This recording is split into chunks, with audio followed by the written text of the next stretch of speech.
Dr. Zakir, next question.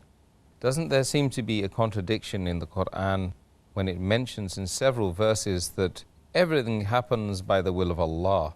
And furthermore, in one verse, the good is from Allah and the bad or the evil is from yourself.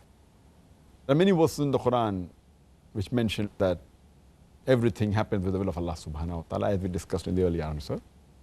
But it's mentioned in Surah Nisa chapter 4, verse number 79. All the good that happens, it's from Allah subhanahu wa ta'ala. And all the evil, it's from the human beings. On the face of it, it seems to be a contradiction.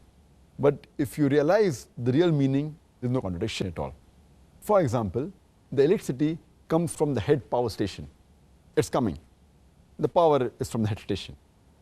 And with that, you can use good things, you can use equipment, you can use machinery. But if we put our finger in a live wire, we will get a shock. So the power is from the headquarters, head electric station. But if you put a finger and do a thing which is not supposed to be done, then we get a shock. So the good is from the power station.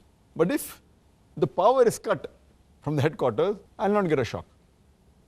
But we cannot blame that because the power is coming from there, they are to blame for the shock. It is me who has put the finger in live wire. So I am to blame.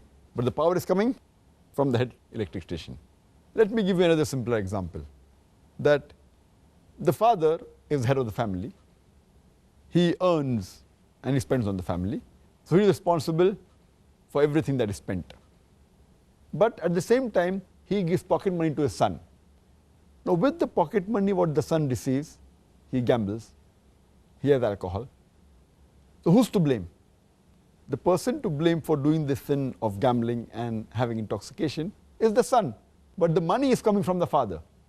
So it's happening with the money of the father, but who's to blame? The son. The same way, everything happens with the will of Allah subhanahu wa ta'ala, but if anything good takes place, it's because of Allah subhanahu wa ta'ala. Any bad, it is because of you. So I hope this example will make you understand that there is a correlation between both these verses. There's not a contradiction, but it's a clarification. Okay, thank you, Dr. Zakir. I'm sure that sorts that one out.